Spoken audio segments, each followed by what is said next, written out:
Hi,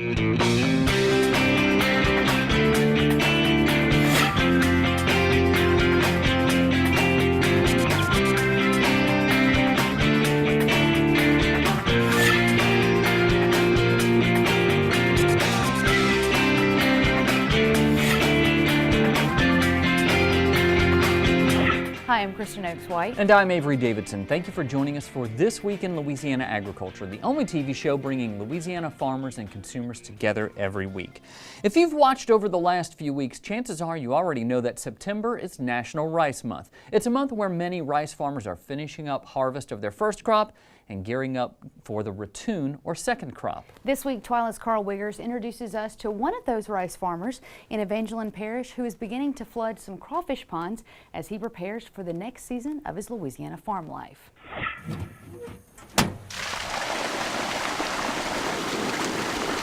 Water is pumping in Doral as Scotty Fontenot is about to turn his fields of rice into ponds of crawfish. He does this while he's waiting on this ratoon crop of rice to finish up. Second crop's a lot more uneven than a first crop. So you got rice in there right now that's just well headed and still straight. Some that's starting to fill out with the milk. These here are starting to bend, starting to turn yellow on the ends. And then you got some that's almost completely yellow already. With rice in many stages, Fontenot must keep a close watch on these fields. However, with rice prices in 2018, that second crop is crucial to rice farmers paying their bills. Right now, they pretty much stay at around $19.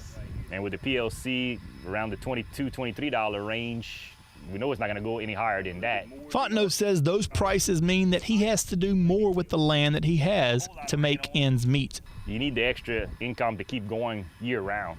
You used to just do your rice during the summer, but now you need something year round to keep things cash flowing.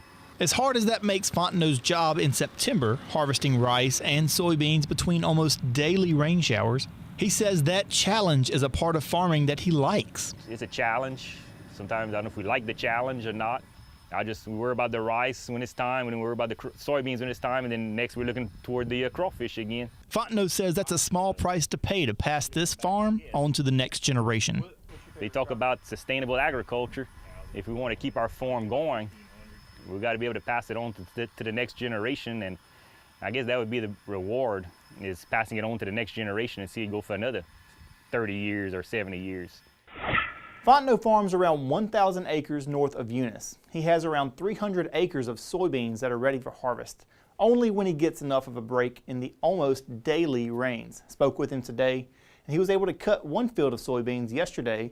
That's the good news. The bad news? So far, it's already rained about 1.5 inches today, and you guys, that's something that they're seeing a lot across the South. I mean, I know you've talked to Richard Fontenot, who's seeing a lot of damage and mold in his soybeans, and that's something that is not an issue for Scotty yet. But he said a few more days of rain like he's been getting, and he's going to start worrying. You know, when it comes to soybeans, I was talking to a few farmers down there when I was in the Crowley area recently, and they're telling me that some folks are going to have to just abandon their soybean fields because the quality is so bad.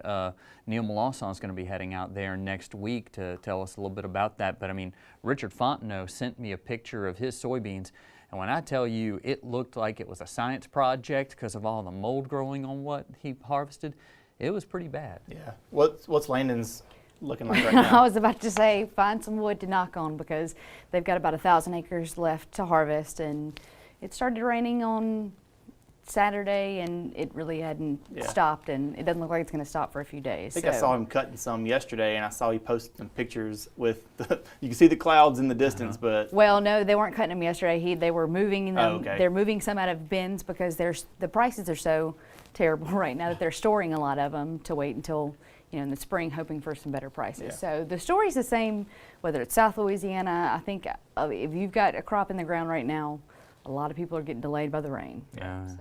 Remember that happening, a couple of years ago? It was a really wet October, and that just messed up all of our cane guys, our soybean guys, I mean, everybody. And we definitely don't want to see it on that cotton crop. no, not at all. Yeah. Thank you very much, Karl Wiggers.